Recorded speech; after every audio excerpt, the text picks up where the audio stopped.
guys, gals, and non-binary pals? This is Cruelty64 with another episode of the Pokemon Black and White 2 Randomized Soul Link. And we got our pal here, Binge-worthy Gaming. How you doing today? Doing excellent, buddy. How you making out? I am doing pretty well. Not doing any making out, but I am making my way through everyone's favorite level in a video game, the sewer level. Absolutely. It's like Ninja Turtles all over again. I know, right? Except we did just talk about Ninja Turtles the other day, actually.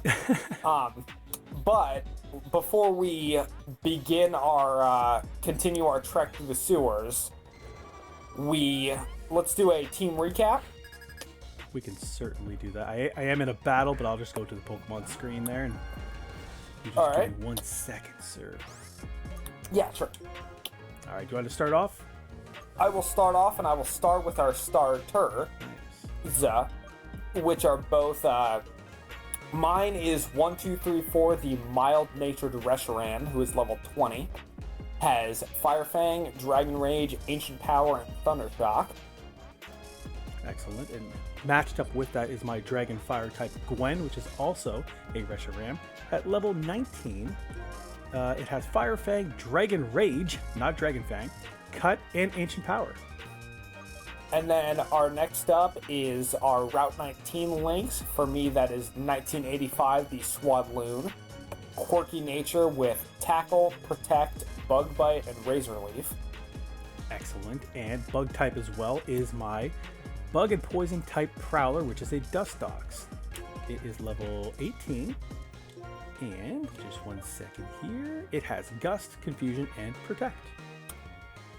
And our final pair is the most lopsided, where I've got the level 5 Skiploom 3-Dog, and who knows, still just has Splash, Synthesis, Tail Whip, and Tackle.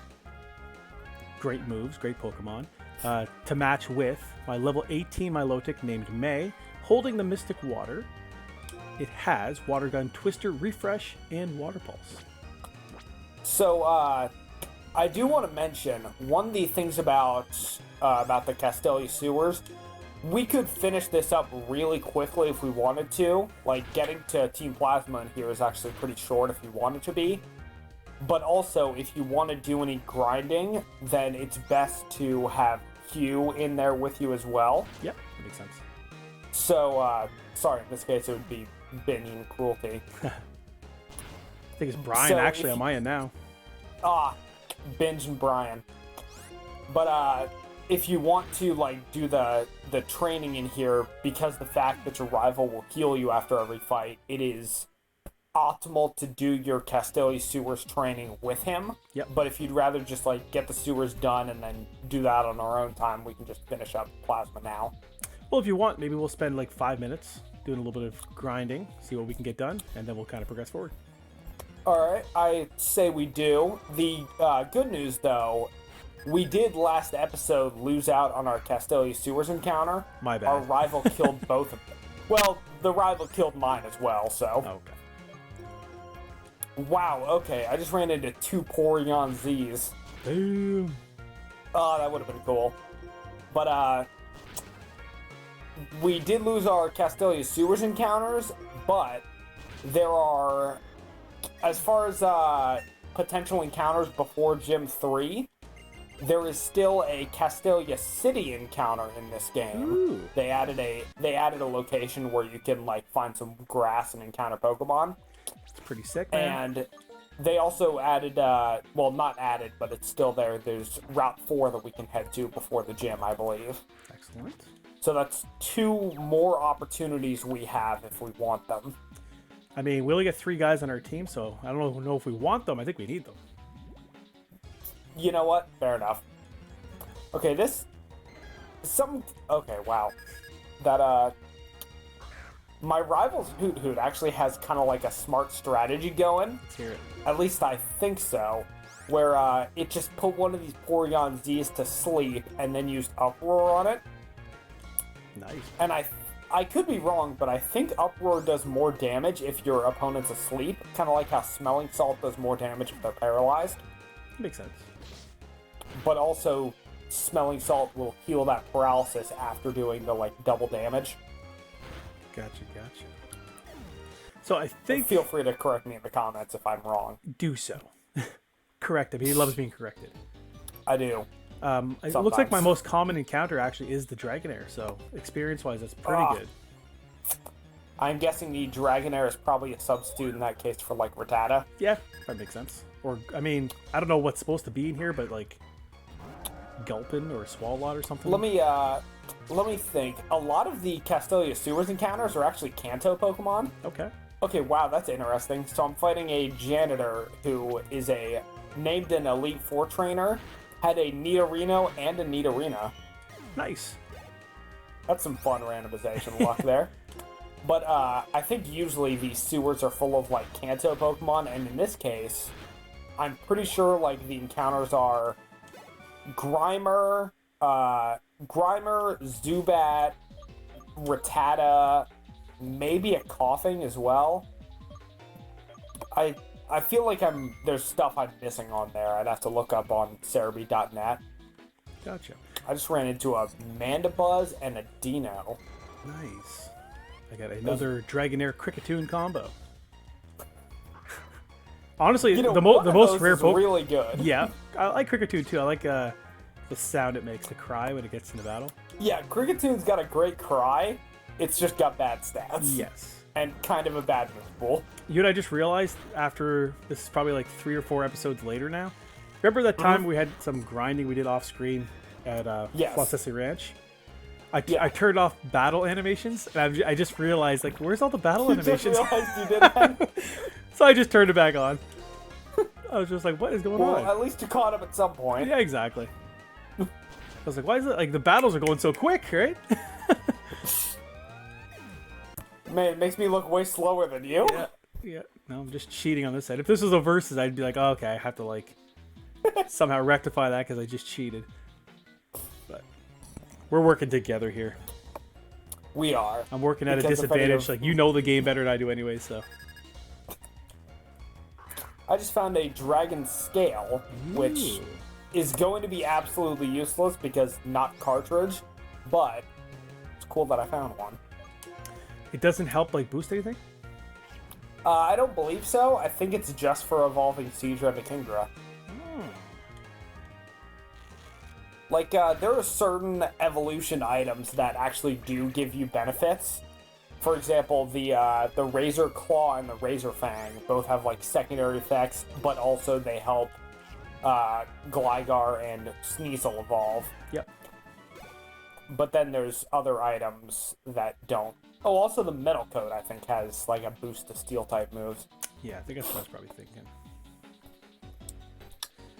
Alright, probably go, what, another 2 minutes of this, and then we'll progress forward?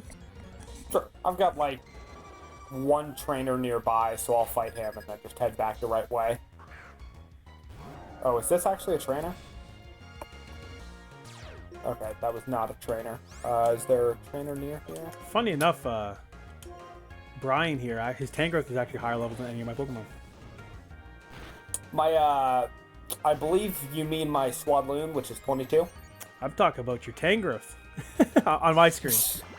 Oh, it's level 20, and your team is, like, evened out at 18. Yeah, they're all around there. I think I got 2 guys level 19, 1 level 17, so. Man, I thought I was correcting you, and turns out I was absolutely off base. That's what I get for being cocky. See, guys, he likes being corrected. He likes it. Feel free to. I just ran into a Dodrio and a Lopunny. Dodrio is, like, one of my favorite Gen 1 flying types. Yep. And yet, somehow, I just never end up using it.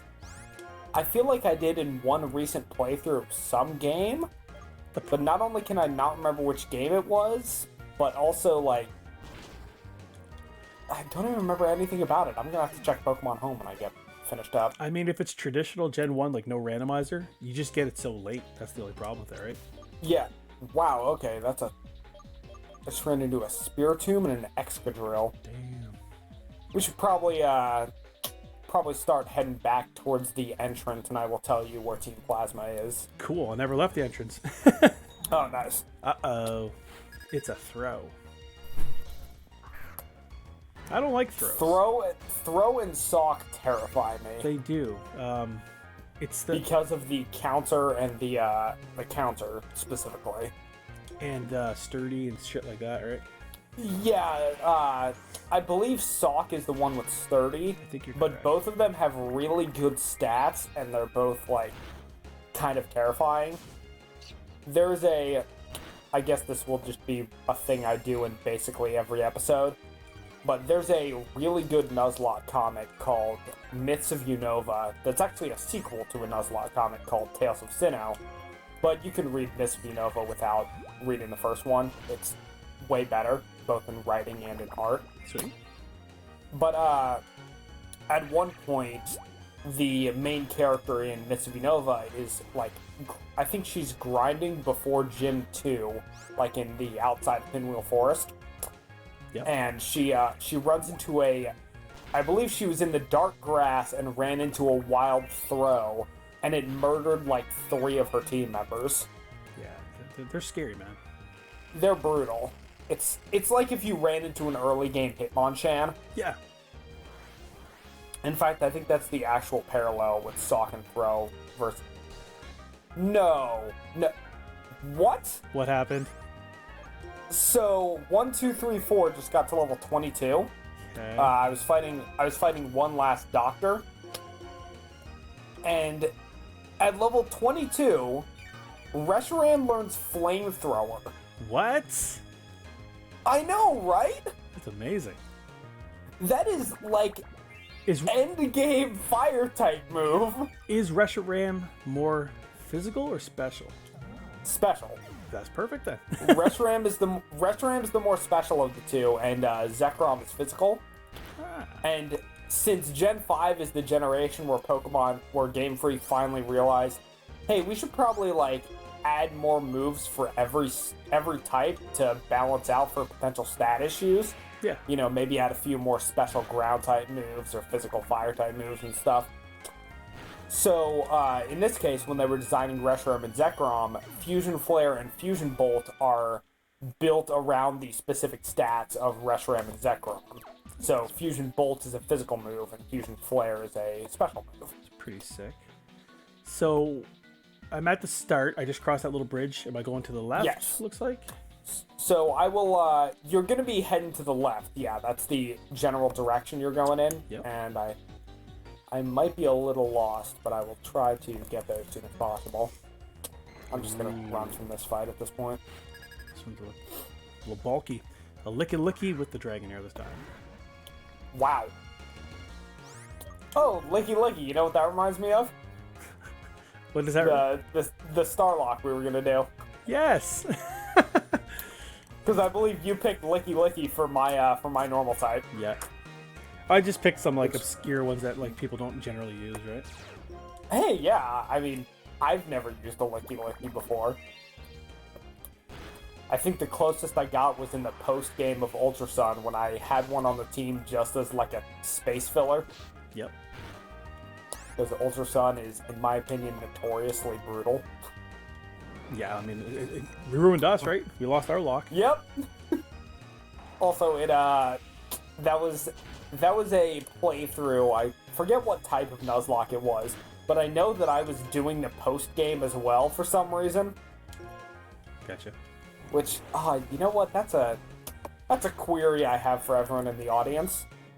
If I am doing a very complicated Nuzlocke, basically, like, this isn't going to be streamed. It's going to be on my own, but I'm starting it soon-ish. He's spreading his wings and he's leaving me. Oh boy, you might wish after I start this, I'm gonna be like a miserable person to deal with. I'm gonna enjoy watching it. I definitely will be updating on Facebook about it though, so that's gonna be a blast. Nice. But for people in the audience, should I do the post game for the games that are kind of more like have more in-depth post game stuff? So, you know, Fire Red with the Sevi Islands, or I'm not doing no by Ruben Alpha Sapphire, but I guess Ultra Sun and Ultra Moon with the stuff there. Like, should I do the post game or not? Absolutely. Why not? It's your, You think it's your so? channel. Do what you want, buddy. If I was uploading this, I definitely would. Yeah. But back to where we're supposed to be going. All right, do you see the brickwork? No, Like I'm in a battle with the janitor. Okay. And he has a pistachio. Do you know who Pistachio is? Pistachio. I'd like to say Pinekill, but I'm probably wrong. No, it's an Ursaring. Oh. Oh man, now I remember that. XD Gale of Darkness, buddy. Oh, I'm so sad now. It's all good. No, like I think way back when I had like was it gold and silver Nuzlocke I did, not randomized, and I had an Ursaring named Walnut, and then every time I catch an Ursaring now at this point, or a Teddy Ursa, it's always like some kind of a nut. So that's my little tradition. That's why Pistachio was Pistachio. Exactly. So eventually, if you're kind of near the entrance, you have to like do a little. You might have to do a little bit of like up and down, but you'll reach a point in the sewers where you'll see 2 Team Plasma Grunts, and the layout changes. Okay. I will go there, just start that fight. But the thing about this part of the sewer is it technically leads into a new location called the Relic Passage. And that sounds like a new encounter area. And it could be, but it's also a location that you could go in later in the game and get higher level Pokemon. Okay. So it's up to you if you want to go for this encounter now or if you want to wait. It sounds like it might be more strategic to wait till later. I think it will be, and oh wow, that thing had acid spray. Okay. Oh, I'm gonna have to switch out probably. Are you in a wild battle? I am fighting the Team Plasma trainers, and one of them has an Acelgor, and the other one has a Venipede. Not bad. Actually, you know what? Maybe I'll be okay. This Acelgor did just get put to sleep. I'm gonna have faith in 1985. I'm just battling the poor janitor that's stuck cleaning up the sewers. Oh, that poor fool. You know, only janitor I would feel worse for is in... Wow, this is going to be a weird reference even for me. In Friday the 13th, Part 8, Jason Takes Manhattan. Okay. Or, as you should call it, Friday the 13th, Part 8, Jason Takes a Boat to Manhattan. Yeah. Because sure. most of the movie isn't in Manhattan.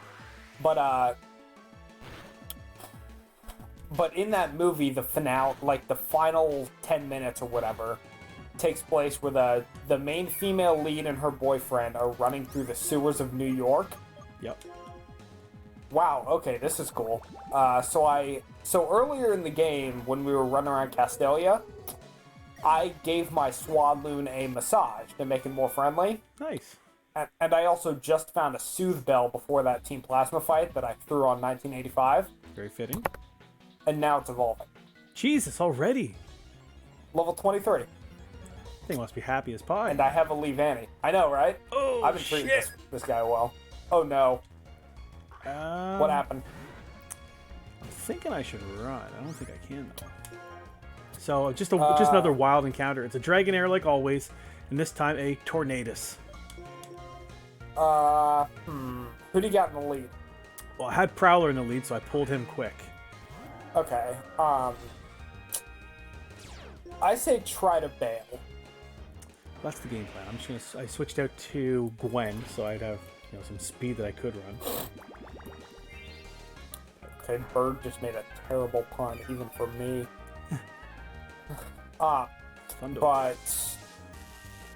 In the final part of Friday the 13th Part 8, they're running through the sewers trying to escape Jason, and some janitor shows up and he's like, "What are you guys doing here? You got to get out of here." And they're like, "Why?" And he says, "Well, because every night at midnight the sewers of New York get flushed with toxic waste."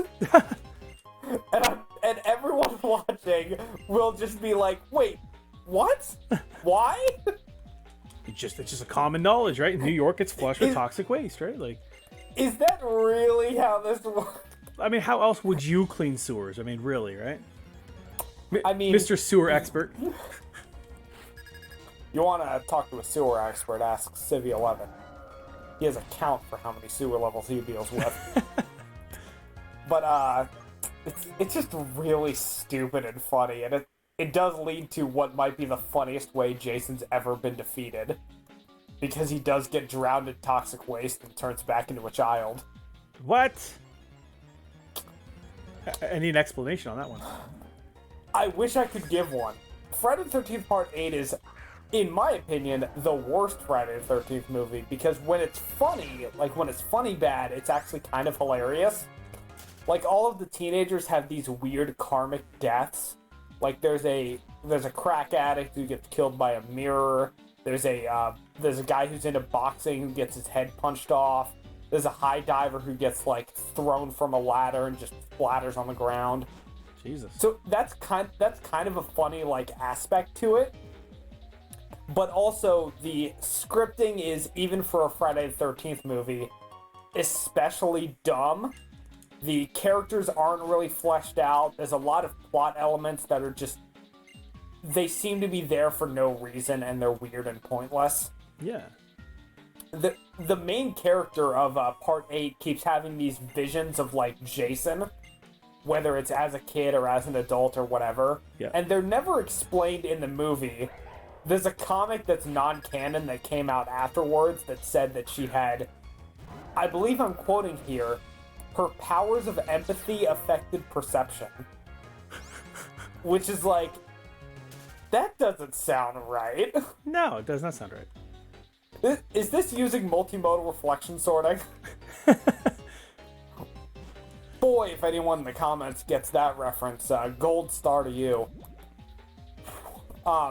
So after you deal with... Have you dealt with Team Plasma yet? No, I didn't know where the fuck I am, man. Alright. So, try to head back to the entrance, which is go in the general direction of up and right. Okay. Wait, was the janitor you fought just, like, running around? Like, running up and down? Running up and down, do a spin, up and down, spin. Yep, up, right, up, I believe, from where he is. Alright. I've progressed further since then, but I'll try to get back there. Well, it's, you should see, like, a wooden plank bridge that goes across the water, and it should lead. Got, like, workers here battling me and shit. I will wait to deal with the Castelia City encounter until you're there as well. Well, I appreciate that. I'm just kind of lost here. I need a cheat sheet. Like I said, I have a strat guide to my left. I should grab it. I mean, you have a strat guide on the phone, but sadly I can't see it until post. You can guess, right? I think I can. Alright, so give me a general description of what the area you're in looks like right now. I just fought a worker, and up ahead there's a room. When you go inside, there's like a scientist, and she gives you an item. Okay, yeah, she talks about, like, poison-type Pokemon and then gives you an item afterwards, I think. Yeah, it was a potion, by the way. Garbage. Yes. If you actually have a poison-type in your party, I think the healing item she gives you is better. I do have a poison type in my party. Oh, yeah, you have Dustox, huh? Maybe it wasn't in the lead Pokemon or something, maybe? Or... It might be a lead thing, might be a, like, oh, maybe if you talk to her again or deal with her after. But I think I know where you are. So exit that room. Yep. And I believe head down and to the right and down, or down and right. Just some combination of those. Yep. And, I see the spinning janitor again. Yeah, so once you hit the spinning janitor, go up, right, and up across a wooden plank bridge that goes, like, over the water. Okay. And you should see, let me know if I'm correct in my directions here. You should see, like, you should be able to head to the left once you go across that bridge and up. You bear with me for a second here. I got quite a few encounters. Up. Shit! Everyone wants to battle! Oh wait, this guy just said something weird. What did he just say? Wait a second, I dropped something here. Just wait until I find it. Okay, yeah, keep going to the right from there. The right? Yes, because that guy who dropped something is blocking off the way to Castelia City until you deal with Team Plasma. I can't go right from here. I can only go up. Perhaps that's what you mean. Yes. The wooden plank bridge is there, right? When you say up? I think so. These battles are slowing me down, man. So let's go up. Wooden plank bridge. And to the right? Or left? In this case, go to the... After you go across the wooden plank bridge, go to the left. Okay, and then fight the Team Plasma guys. I see them now. Got it. Got them. Hey, what do you want? Team Plasma, you villains. What? Don't treat us like villains. And don't interfere with our plans to liberate Pokemans. Liberate? You're just ordinary Pokemon thieves. I'll save the viewers my my bad impressions here. No, you sounded like a gritty cop. I needed more of that. It was Dirty Harry 2, the Pokemon version. Nice. You said, but did you say you ran into like a Spiritomb earlier? Yes, I did. Yeah, same. What'd you run into one now? Yeah, a Shuckle and a Spiritomb. What a combo. That is honestly quite a combo. Two Pokemon I've wanted to use in Nuzlocke before, but never can. I'm Dragon Range with that guy. Like, the only game I can think of that I'd be able to use a Spiritomb without problems, at least without randomizing it, of course, would be in Omega Ruby and Alpha Sapphire, but I would have to wait until, like, after the Groudon and Kyogre encounter. Yeah, for sure. And that's still somehow more viable than using one in Gen 4, which you can't even get nowadays. You can't. I looked you it can't up use the Pokewalker anymore. So in Sinnoh, the way that you get a Spiritomb is, at least this is the case in Platinum. Underground. So first you have to restore the Hollowed Tower by talking to one of the guys near Heart Home City, and then take the Odd Keystone to the Hollowed Tower ruins, and then you have to go down underground and meet up with 50. You have to interact with 50 other players and then go back to the Hollowed Tower and Spiritomb will show up. Okay. Except one, the people can't be NPCs, and two, the online features of the game are shut down. Yeah, that's going to make it a little difficult, right? I think what you would need to do is meet 50 people nowadays with cartridges of Gen 4, if that even works. Which I don't know, because I'm not sure if the... I don't know if the online for Underground works infrared the same way that, like, the Union Room does. It'd be cool if you get, like, a big party of, like, 100 people. Honestly, yeah. Everyone's there for the same reason. They all get, like, a legitimate Spiritomb, right? I'm hoping for anyone watching this in the future when the Gen 4 remakes have come out, I hope they have a different system to get Spiritomb. I'm sure. I would have been fine if it was just restore the Hollowed Tower and then show up there later and Spiritomb is there. Yeah. So Relic Passage. I mean, it's easy enough to get Rotom. So yes, Relic Passage is ahead. And if you go to that guy who dropped something and wouldn't let you through before, he will be gone and you can head to the left and go up those stairs. And that's where you are. Yes, it is. I'm just gonna run from this blaze again, which I would have liked to catch, by the way. Ah, that would have been cool. A Resist Wing. Resist Wing, I believe, will... I wonder if it buffs your special defense or defense. I think it's your... I'm going to guess boosts your special defense one time.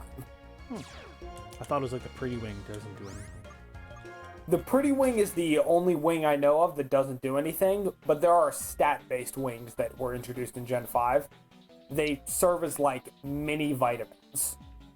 Vitamins. All right. Like there's like a speed wing and a resist wing and I think there's a swift wing as well. I don't know. Okay.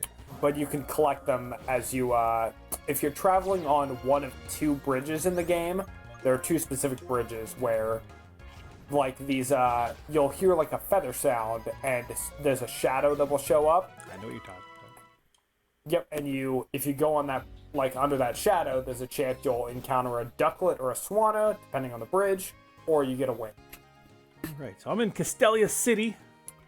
Yes, you're in front of the tree with all the, with the grass. Yes, sir. All right, I am gonna try the Devil's Grass in the hopes for a higher level encounter. So that's the slightly darker to the right, right? Yes. Okay. And I ran into the lighter grass by accident, but my encounter was in the darker one. And I will wait for you before I tell you what mine is. I'm trying to get about. There we go. And mine is a... Hey, I like it. What do you got?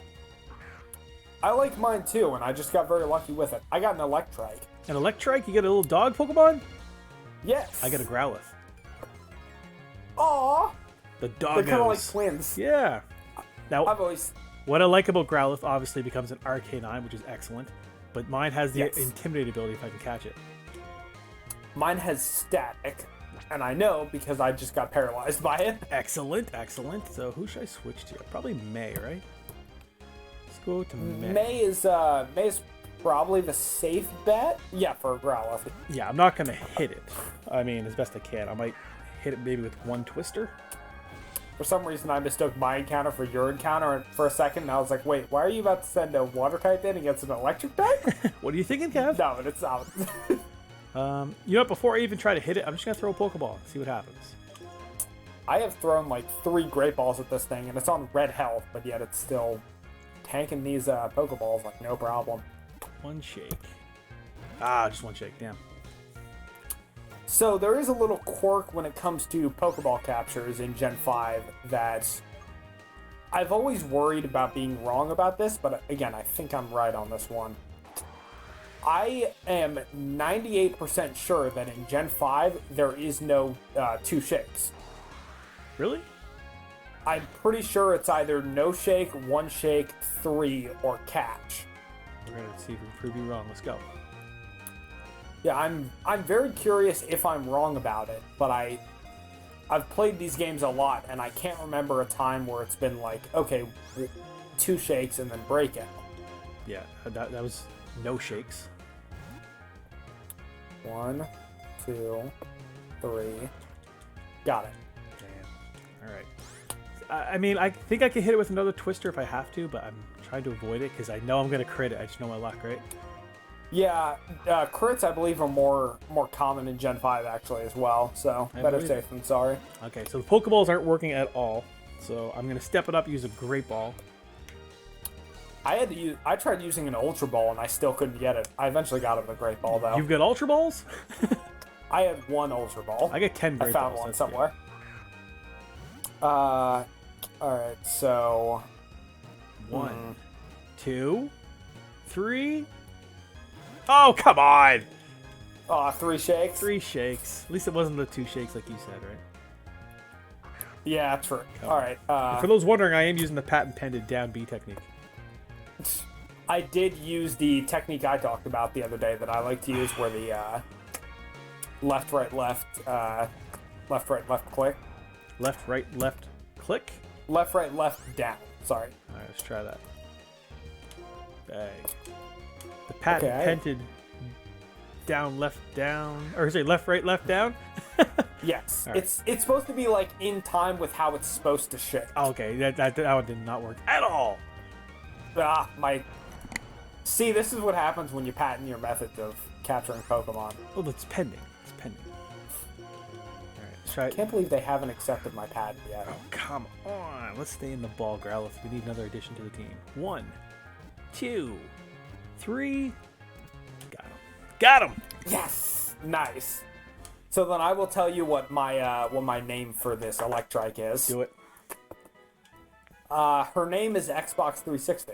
Hey, I like that. Yeah, it's... I'm going to consult my Avengers book I have in front of me here.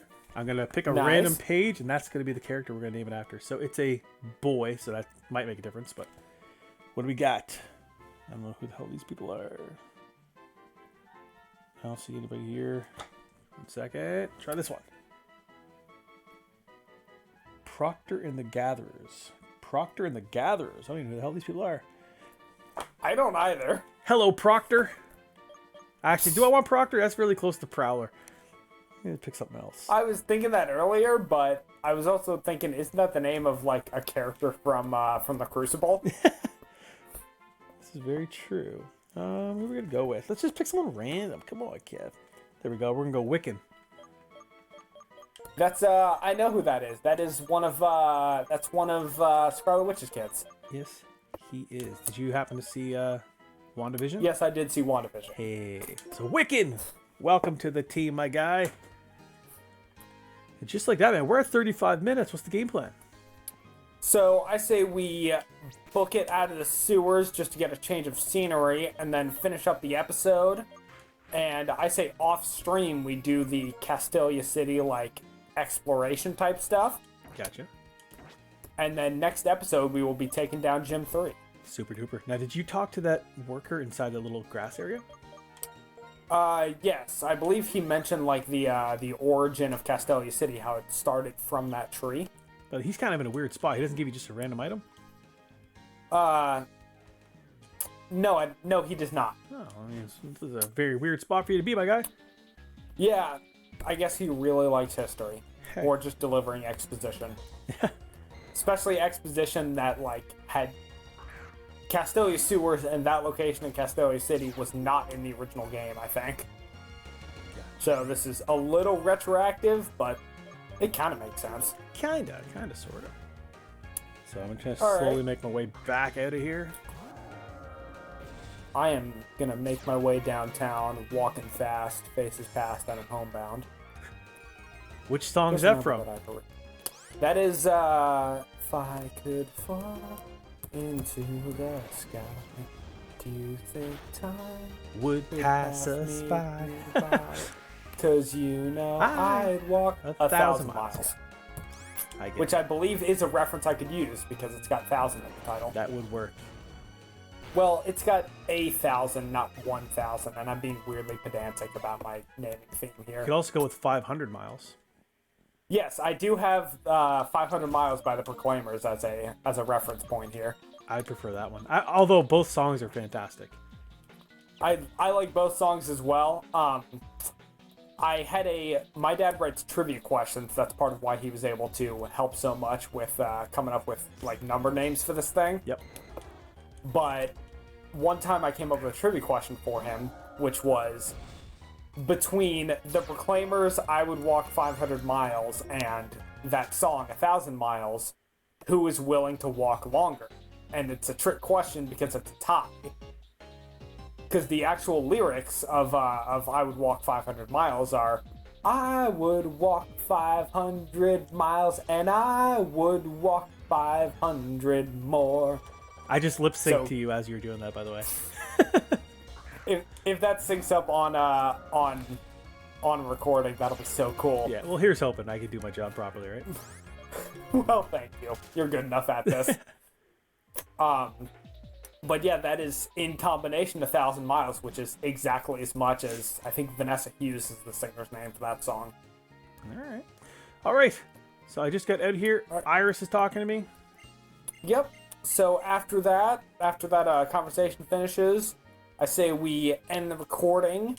Hopefully everyone here, I forgot to say it again, but make sure you leave a like, subscribe, comment, ring that bell, and make sure you're subscribed and liking Binge-Worthy Gaming's channel as well, so you can keep up with his great content as well as this playthrough, which next episode will be on his channel.